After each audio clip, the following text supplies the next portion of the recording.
everyone. Big welcome to our YouTube Live today. We're going to talk about the Women Techmakers Scholarship, and I'm particularly excited because we actually have two former scholars with us. So we are filming live from the Google Singapore office. I'm Charlotte. I'm based here, and I'm the University Program Specialist here. And I cover all the student programs across Southeast Asia. And I'm really excited today to talk to all of you who are tuning in live from all sorts of places. Where do you think they'll be tuning in from? I don't know. India, Malaysia, maybe Singapore. Well, it's really great to see all of you here. As you can see on the right, there is a live chat. We do have moderators as well, based in Singapore in this filming room right here, and also based outside. So they may be helping you answer questions from India, China, etc. But before I start, can we get a brief intro from the both of you? Hi, I'm Bhavya, and I'm working as a software engineer right now. Hi, I'm Yulin, and also I'm a senior software engineer myself. Cool. So we're going to hear from their stories in just a little bit, but for those who may not be familiar with the scholarship, just a little bit more information about what it's going to bring you.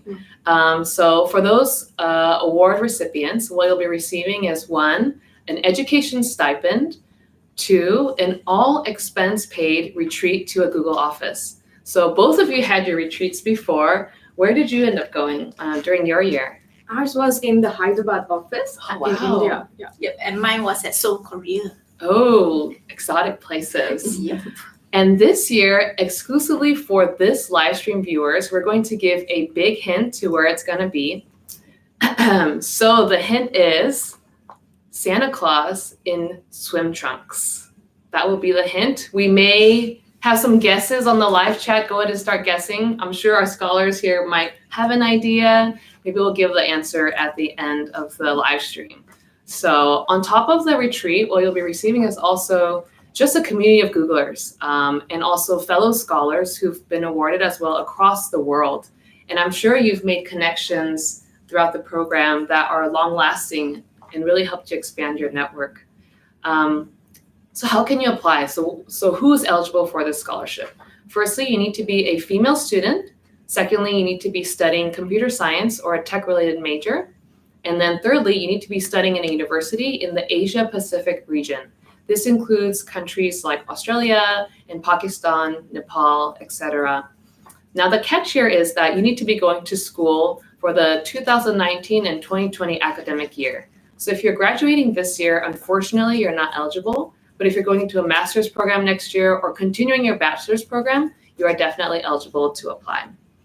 And lastly, say this all meets your criteria. How do you apply and what do? You need to give a resume, a transcript, and also answer 3 essay questions. So were the essay questions daunting when you applied? Yes and no, but yes, I think it is worth it to go and explore yourself there. Yes. Yeah, the essay questions were something, but definitely just answer it and put as many words as possible. There you go. We just want to hear your stories. Definitely. I'm the type that I summarize what I say quite often, and I basically, for me, I force myself to not summarize, basically to explain every single sentence I write. So every sentence I explain another 2 more sentences. Well, there you go. Different styles of writing your essays. If English is a challenge and you really, really can't convey your ideas across, then write it in your local language and we'll find a way to review your application. So now that you know a little bit more about the scholarship, let's dive into their stories. So Bhavya, you are a Women Techmakers Scholar in your bachelor's program at NTU, I believe, right? So what did you do after you graduated? So I graduated in 2017 and I've been working full-time as a software engineer at Visa in the payments industry. And on the side, I also run an online mentorship platform called WooTech. Cool. And did you start this program during your bachelor's program, or the WooTech was it started after Women Techmakers? So I was inspired by Women Techmakers and the retreat and all the people I met to start this online mentorship program. And I started it in my final year after getting the scholarship, and I just continue it till now. Wow, that's amazing for the program to kind of inspire you and help you, help others, right? And actually, this is off script.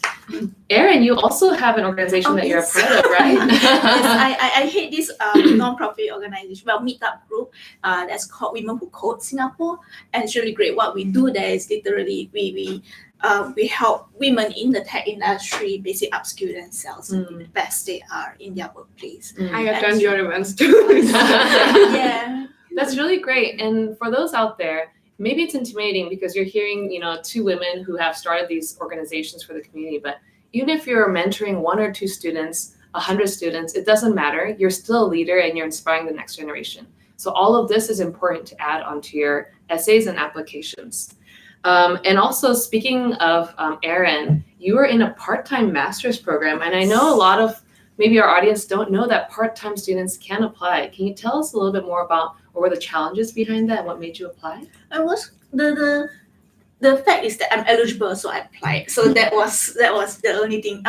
So when I heard about the program, it was quite last minute, and was like less than a week to the deadline. I believe it was about a week or so, or less than a week. So I just saw it, said eligible, so why not just go ahead? So I went through it, and it was at night, evening, and I applied. So it took me about an hour or so and get it all done, and after I just sent it through. So you heard it live.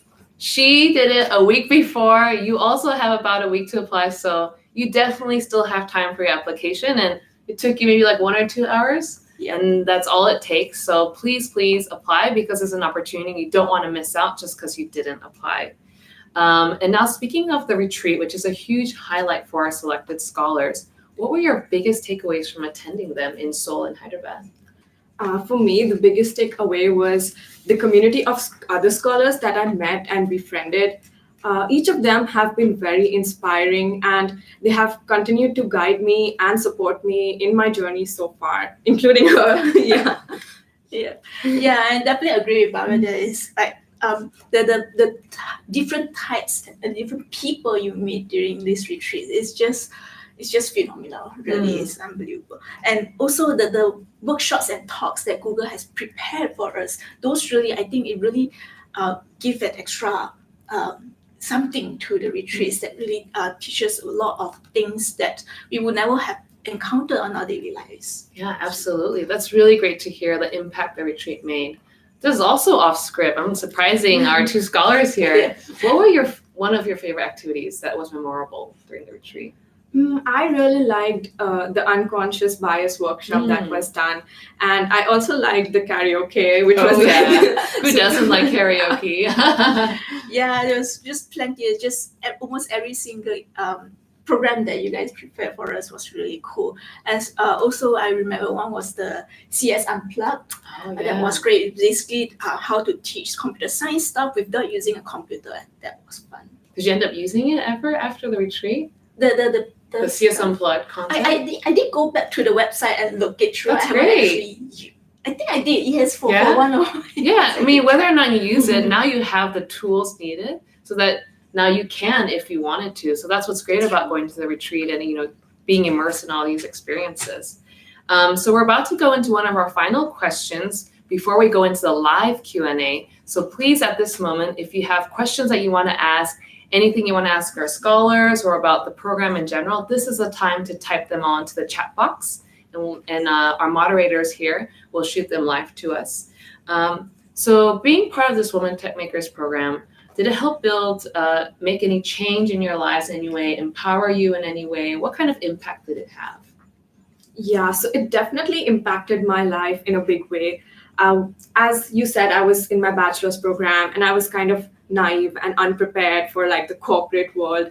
But the program and the different talks that were there, they kind of prepared me, particularly as a woman, how to handle myself in this corporate life, and just taught me how to be bold and how to not fear from talking about my achievements, and like just taking risks in general, which seem scary to everyone but are so fulfilling and have so good returns. Yeah, and for me, it really broadened my view. It also broadened my network of the people that I touched and basically learned from, because we ourselves, we only have one life. We only experience our own lives, and it's great to be able to learn from different people from different backgrounds from me, from myself. Absolutely. Yeah, that was really cool.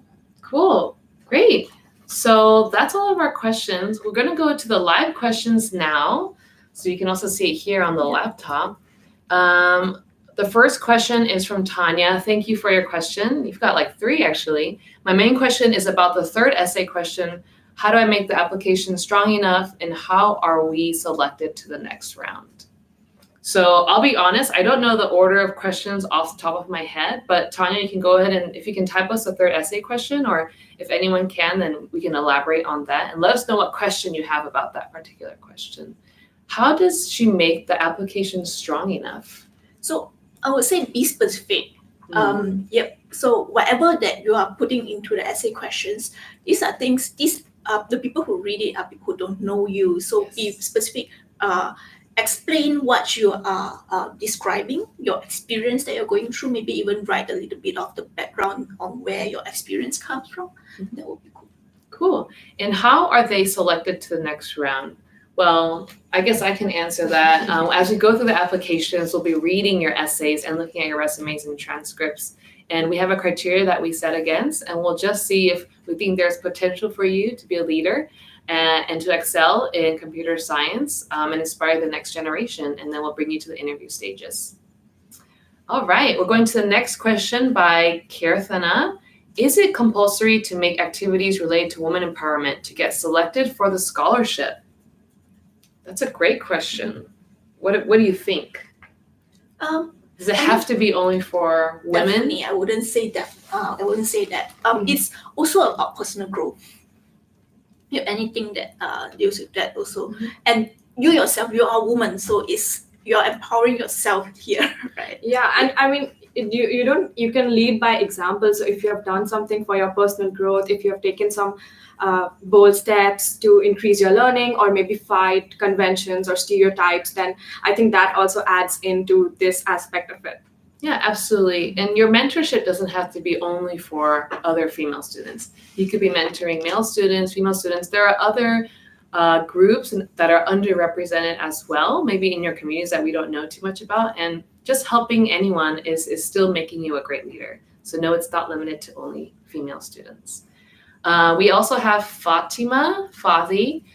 Thank you for your question. Can you please also talk about the criteria you choose the applicants? So I guess I'll take that one. We can't tell you specifically what the criteria are, but basically we look at academic. We also look at your leadership. What have you done in your community? Are you someone who's passionate about making impact? And we just look at your passion. So we want to hear your story, what you've been through, the experiences you've had, and why you want to make a change, and also why you're passionate about computer science in general. Are you someone who loves to code? We want to hear all of that, and all of that fits into the criteria. We have a follow-up question from Tanya. Thank you for following up. The question 3 was, please describe the most significant CS project or research you worked on, how you approached technical challenges in the project, and what you gained from the experience. So I think both of you had this question as well. Did you have it? Maybe. Or did I talk about a technical project? I think we did not have this question. Yes. Okay, sure. But if it's me, if it's you, how would you have answered that? Just whichever project that you have done so far that you remember. I mean, if this is your first semester in uni, you might not have one. So any project personally that you have done, a technical project, just explain a little bit about it. I mean, you yourself who have worked on a project, you might not realize this, but we have not looked at your project. So explain your project as you would to somebody who have no idea what you're doing. You'll be good. Yeah. Choose a project that you have lots to talk about. So maybe that one was really challenging, but you kind of overcame the obstacle and you were able to have a breakthrough. And I would choose the one you're most proudest about, because usually that's what will come out in the essay as something you have a lot to say. So thank you for that question and following up on it, Tanya. Next one, in college, I can't change my major, but I major in civil, but I'm doing a minor, or I'm able to, in CS. I was participating in Google Summer of Code in 2018, and I'm currently the president of my coding club. Is my major still needed to prove my passion for CS? Asked Hongbin. What do you think? I don't think so. I think it's computer science and related technical fields. So people who are in other fields but they are passionate about technology, I think it's not a very big issue. Definitely. Yes, right? The passion is the key. Yeah. Yes. We are So all I think passionate through about what you've described, even all three of us are anonymously agreeing that we can see the passion through you. So you don't have to feel like you have to change your major just to make sure you're eligible for the scholarship. So sounds like you're doing great things. Keep it up. We also got a little shout out from, is this Gervais? Yeah. Says hi to Bhavya. Apparently they've met before. So great to see people that actually know our scholars. We also have one from Tui. I want to ask if part-time students in IT like me are eligible for the scholarship. Definitely, I was a part-time student. Yep, I was doing my part-time masters and working full-time. So yep, definitely. You have a living example just right here. From Dipti, how relevant are the grades when it comes to applying? I would say it's more like of a balance. So if you have strong academic background, you have like a plus there. But if you don't have it, that's not to say that's the end of the world. You could have other activities that showcase a lot of passion for technology, maybe some coding competitions, maybe some leadership activities. So I think if you can balance it out, it's fine if you're weak in one area. Great, yeah, thank you. We have another question from Sanjita, I think, if I'm saying it. Sangeeta, okay, sorry. I have recently conducted an Android workshop for 9th through 12th students of my school here in Northeast India. Does that count? Yes. Yeah. Definitely, right? Yes. Great things you're doing over there. Yeah. Yes, put it in. Put it. All right, we have Kirtana. Do the activities have to be women empowerment focused? Yes. See, this is a question that comes up once in a while. No. We just like to see your passion. It doesn't have to be women empowerment. You yourself, you are a woman. So anything that shows personal growth, that's great. Yes, absolutely. And we have Janat Betty. Hello. She has a question. I just completed my sophomore year. So what chances does a third year student have on getting selected for a Women Techmakers program? I think, in my third year when I got selected. So I think it's all right. There's no like demarcation as long as you're in the eligibility criteria. Mm. Just apply. Yeah, just Yeah. apply. Just apply. And I think Don't doubt. If you're eligible, just there you Yeah. go. And I think during the retreat you met people of all ages at all Yeah. levels. Yeah. Exactly. Yeah, there were like so many, like even working moms and people who had families from different ages, different PhDs, masters, bachelors. Yeah. So Diplomas. Yeah. Postgrad diplomas. Yeah, that's important as well. So hopefully that helps answer your question. Let's see. I love all these questions coming in. Please keep them flowing. We have one from Fatima. I also want to know, what is your expectation from the person who gets the scholarship? What is the expectation after the scholarship? Actually, Maria has a similar question. Just come and attend the retreat.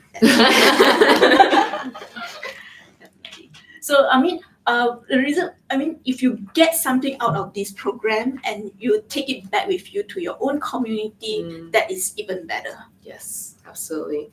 Coming to the retreat, on top of that, we'll be empowering you with tools and new knowledge for you to bring back. So we've chosen you because you have shown leadership to make impact in your communities, and we hope you'll continue to do that after you've been awarded the scholarship, because we'll be supporting you, and now you have Google to help support you in any of your initiatives. So we do hope you do. It's not mandatory, but we hope all the students do make that effort. And I like to say they definitely follow through with that. So after the retreat, I got a lot of help from Google in terms of monetary help as well as swag, venue space for our events. It's wonderful. yeah, the good part is it doesn't end like after the retreat. So there are a lot of other programs, a lot of other events that keep you engaged. Till now, it's been 3 years, but I still attend. Yeah. We all still see each other and keep in touch, which is amazing.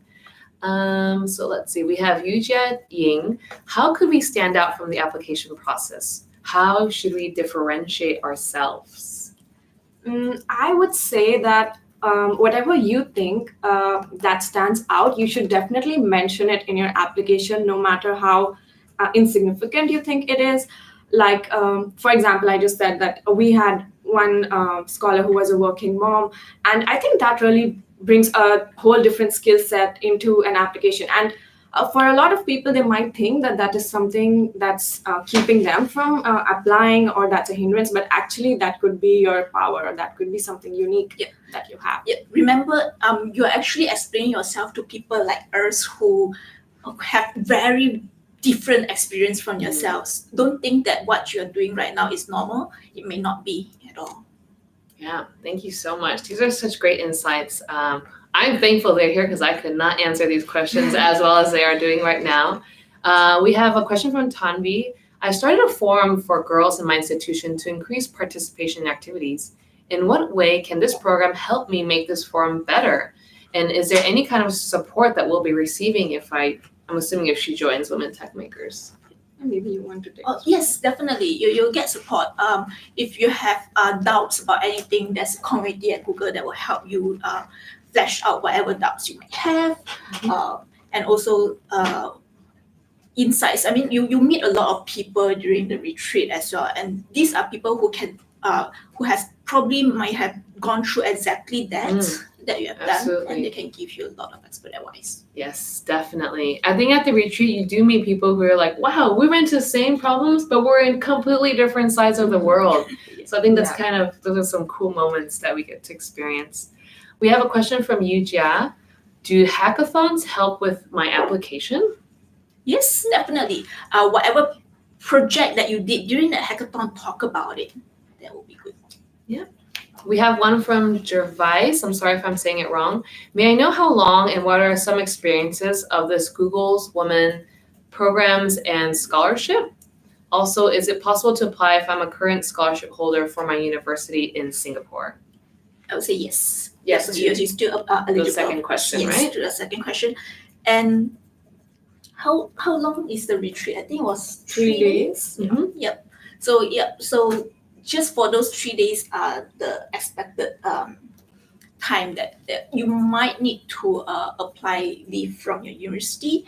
And I remember I did have to apply, basically get a dispensation because I had a project that I had to present for one of my course. But yeah, definitely Google will happily provide you with a letter stating that you have accepted for this scholarship program, and that's why you need to take leave. Absolutely. Right, next question. Is there an age limit for applicants? What are the chances of a first or second year student being selected? Did you meet any first or second year students? Definitely. Yeah. Yes. in the retreat? Yeah, definitely. Yeah, those are wonderful ladies. So yes, you're definitely eligible. Thank you for your question. Oh, Janat asks, describe your journey in one sentence. Ooh. One sentence. Fun.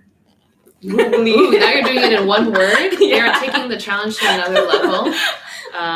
What did you say? Fun? It was definitely fun. Googling. I would choose like empowering and inspiring.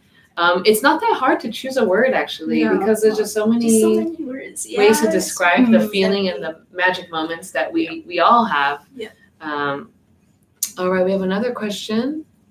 I graduate at the end of the year. Can I apply? That's a very good question. It is cutting on the borderline edge of eligibility or not. Anytime you are in question about that, I would just apply. Yes, just apply. Yes. So yes, if you're graduating at the end of the year, for example, December or January, just go ahead and submit your application. If you're eligible, it will be picked up. If not, no worries at all. We will definitely meet again someday. Yep. Next, should I mention all my activities in the application, both personal and professional? Well, that's something you might need to gauge by yourself. So if you think that you have plenty of activities to talk about, focus on the ones that really makes you shine. Yeah, I would agree to that. So pick 2 or 3 that are really strong and you feel most about, and focus on them in more detail. Yes, definitely. Absolutely agree with both. We are going so fast through these questions that our moderators are I have one live. Oh, we have a In live the one. room. This is Jamie's voice Hello, from this everyone. room. It's great to be here. So the question I have is it okay if I have participated in competitions that are related to electronics, but not related to coding? As this is one of the 3 questions which is to be answered from Harchandana. I did my best. So definitely put it in because it's obvious that that's your passion, and electronics is still tech. Yep. Love it. In fact, the people who are literature majors but they're into tech journalism also apply. So I think it's not tech doesn't mean coding. It could be different varieties of forms of tech. Yeah. I definitely remember meeting a scholar who's from engineering degree. Yeah, definitely. Tech is all forms, but I do want to give a heads up that possibly during the interview stages, there could be some questions around light coding. And in that case, hopefully applicants have had some experience in coding, but definitely everyone is eligible to apply as long as you're in the tech space. Thank you for your question. Thanks, Jamie, for the live one.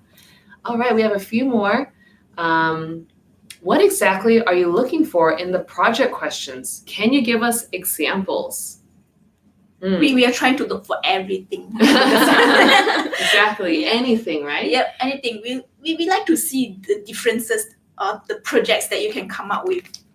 Yeah, absolutely. Whether it's a school project, maybe it's a project from a hackathon, like one of you mentioned from before. Maybe it's a personal project, like you created an app at home, or you created something and built a solution at home. So it could be personal, professional, something that you're particularly proud of and you really put time into it as you're passionate about it. So it really could be about anything, right? Okay, next one. Is it a must to be involved in coding questions by Parvath? I'm assuming she's asking, is it must to be involved in coding activities, maybe? Is it maybe? Competitions, maybe? Thanks, Elena. It's not a must. I wouldn't say every scholar we met was in a coding competition. No. Yeah, I've met students who's from what's called business systems. Yeah. Okay. Yeah, and that works fine. Yeah. Yes. So no, you don't have to be part of a coding competition to join. I do know on the application site, it does mention proof of participation in a coding competition, but that is absolutely optional. Only if you love programming competitions, that's something you can add onto your application. Great. Thanks, Pravati, for the question. Next one. I want to know if the project that we need to mention should be related to some voluntary work for women or any project which is purely technical is welcome. Yeah, any project, definitely. So we like to see where your passion lies. Yeah. So definitely don't limit yourself. There's no reason to limit yourself in any of those questions. Yes, we want to see everything. Another question from Me Lee.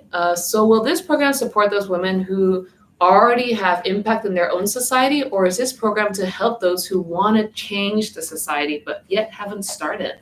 That's a really good question. Yeah, we want to see your passion, right? So for those who are young, who have yet to so-called, you might not have realized that you already have an impact in society. Who knows, right? Yeah. So your willingness to do that is great. We would like to see that. Yeah, I would agree with her. It's not a must. And like I said before, you can, it doesn't have to be related to something you've done for others. It could be something you've done for yourself. It could be a story of your own personal struggle. So, yeah. Yeah. Actually, Amelia, I love this question. Thank you for asking, because a lot of people don't apply because they feel like, oh, I haven't done enough for the community. Like, I'm not a president of the coding club, or I haven't started an amazing coding startup like some people have.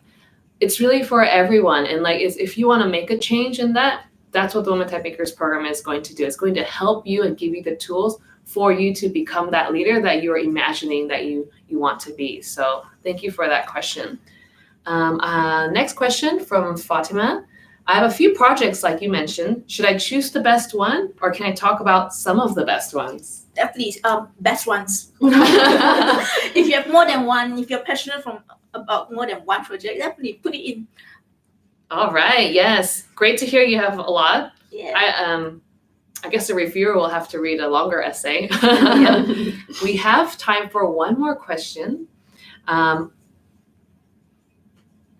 Let's see, from Hajar, about activities that have an impact on minorities in tech, does it have to focus on a minority? What if this program caters to everyone? Yeah, that's great. Yeah, it doesn't have to be a minority, that's for sure. Yeah, there are no hard and fast rules like those. So whatever you have, you should put it out there and submit your application as soon as possible. Yeah, don't limit yourselves. Mhm. Never ever limit yourselves on all these questions. Absolutely. And if it's an activity that involves everyone, then you're also involving the minority groups at the same time. And you never know if someone is coming from a different background, although they may look like they're part of a majority. So whatever things you're doing out there, keep them going, and please let us know your stories. So that's about all. I mean, we've had so much fun answering these live questions. Do you have any last words for our students? Just apply. Yes, I would say all the best, and don't think too much, and don't think I'll apply next year. Just do it now and do it soon. Thank you. Thank you both for joining us. And also there is a feedback form on the link below. So if you look below the video, there should be a form for you to share with us your feedback. We'd love to see how we can encourage more scholars next year. And we're always looking to improve because feedback is a gift. So thank you all so much for tuning in. We wish you the best of luck in the last few days of the application process. It's not too late. Erin did it in 2 hours. Bobia did it in a couple hours with less than a week left. So all of you have lots of time. So please apply, encourage all your friends. Share this video later. I do think it might be recorded and shared. And we'll hope to see you all at the retreat coming up. Thank you, everyone.